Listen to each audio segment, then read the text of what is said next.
বছৰৰ বাবে আমি কেইটামান নতুন কাম কৰিব খুজিছোঁ আপোনালোকক সেই বিষয়ে জনাব খুজিছোঁ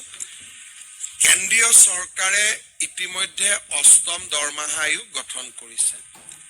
ভাৰতৰ কোনো ৰাজ্যই এতিয়ালৈকে ৰাজ্যিক পৰ্যায়ত ষ্টেট পে কমিশ্যন গঠন কৰা নাই কিন্তু আজি আমি অসমৰ প্ৰাক্তন অতিৰিক্ত মুখ্য সচিব সুভাষ দাসৰ অধ্যক্ষতাত 8th Assam Pay Commission constitute কৰাৰ সিদ্ধান্ত লৈছো এতিয়ালৈকে ভাৰতৰ কোনো ষ্টেট গভৰ্ণমেণ্টে পে কমিশ্যন কনষ্টিটিউট কৰা নাই নমস্কাৰ চৰকাৰী কৰ্মচাৰী আৰু পেঞ্চনাৰৰ অষ্টম দৰমহা আয়োগ সম্পৰ্কত এটি গুৰুত্বপূৰ্ণ খবৰ আহিছে ৬৮,০০০ টকালৈ বৃদ্ধি পাব নেকি চৰকাৰী কৰ্মচাৰীৰ ন্যূনতম দৰমহা কিমান হ'ব পাৰে ফিটমেণ্ট ফেক্টৰ অষ্টম দৰমহা আয়োগৰ পৰামৰ্শসমূহৰ আধাৰত চৰকাৰে বেচিক পেত সংশোধন ঘটাব আৰু ইয়াৰ প্ৰভাৱ কেন্দ্ৰীয় চৰকাৰৰ প্ৰায় ৪৯ লাখ কৰ্মচাৰী আৰু ৬৫ লাখ পেঞ্চনাৰৰ দৰমহা আৰু পেঞ্চনৰ ওপৰত প্ৰত্যক্ষভাৱে পৰিব লগতে ৰাজ্য চৰকাৰসমূহেও কেন্দ্ৰীয় চৰকাৰৰ সমাহাৰত বহুতেই তেওঁলোকে প্ৰদান কৰে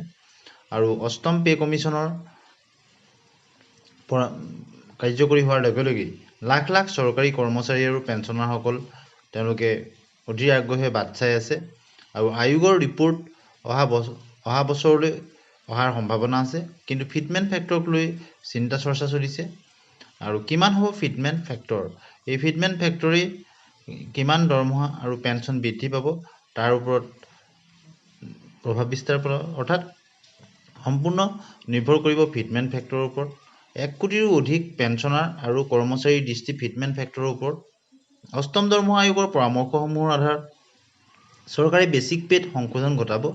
ইয়াৰ প্ৰভাৱ কেন্দ্ৰীয় চৰকাৰৰ ৪৯ লাখ কৰ্মচাৰী আৰু ৬৫ লাখ পেঞ্চনাৰৰ দৰমহা আৰু পেঞ্চনৰ ওপৰত পৰিব আৰু যদি আয়োগে অধিক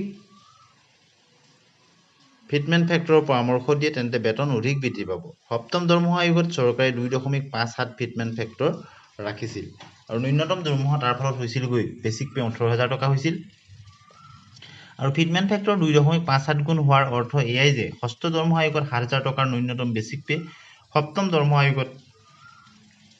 কাৰ্যকৰী হোৱাৰ পিছত বৃদ্ধি হৈ ১৮,০০০ টকা হৈছিল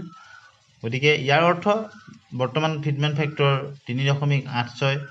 বা ২.৮৬ এনেধৰণৰ হ'ব বুলি বহুতেই কৈছে গতিকে কিমান ফিটমেণ্ট ফেক্টৰ হ'ব তাৰ ওপৰতেই নিৰ্ভৰ কৰিব সকলোখিনি কথা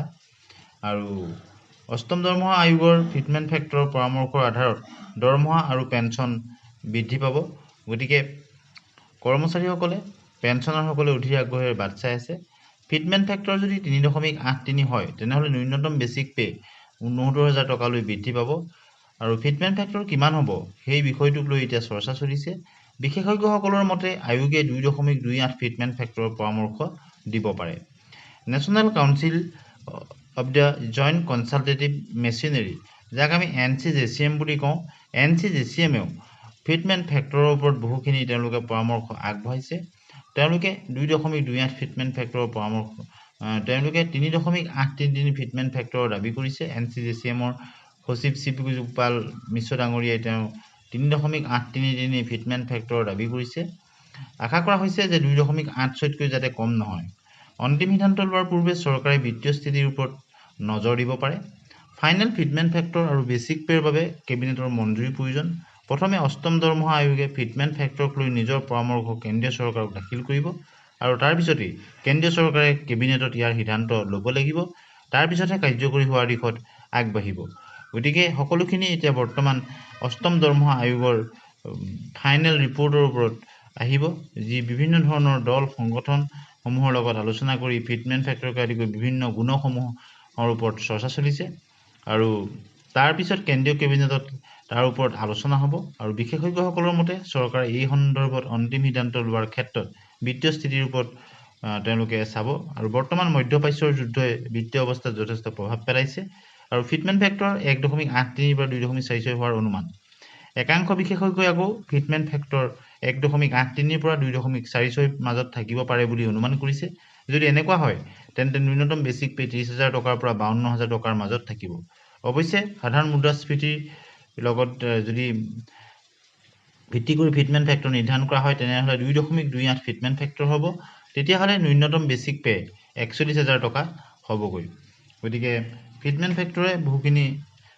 গুৰুত্বপূৰ্ণ ভূমিকা গ্ৰহণ কৰিবলৈ গৈ আছে। কেন্দ্ৰীয় চৰকাৰৰ কৰ্মচাৰীৰ বাবে ফিটমেন ফেক্টৰৰ অৰ্থ কি? ফিটমেন ফেক্টৰ হৈছে কেন্দ্ৰীয় চৰকাৰৰ দৰমহা আয়োগে বেচিক দৰমহা নিৰ্ধাৰণৰ বাবে ব্যৱহাৰ কৰা এটা পদ্ধতি। এই পদ্ধতিত কেন্দ্ৰীয় চৰকাৰৰ কৰ্মচাৰীৰ বেচিক দৰমহা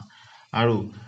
পেঞ্চন সংশোধন কৰা হয়। বেচিক দৰমহা বৃদ্ধিয়ে এজন কৰ্মচাৰীৰ মুঠ দৰমহা, পেঞ্চন, বকেয়া আৰু বৃদ্ধিৰ ওপৰত প্ৰভাৱ পেলায়। আশা কৰা হৈছে যে কেন্দ্ৰীয় চৰকাৰৰ লগতে অসম চৰকাৰৰ কৰ্মচাৰীসকলেও অষ্টম দৰমহা আয়োগৰ দ্বাৰা উপকৃত হওক আৰু সপ্তম দৰমহা আয়োগত যিখিনি আঁকোৱা থাকি গ'ল সেই এনমেলিজখিনিও যাতে দূৰ হয়, তাৰ কাৰণে সঠিক সময়ত সঠিক সিদ্ধান্তৰ প্ৰয়োজন। ধন্যবাদ।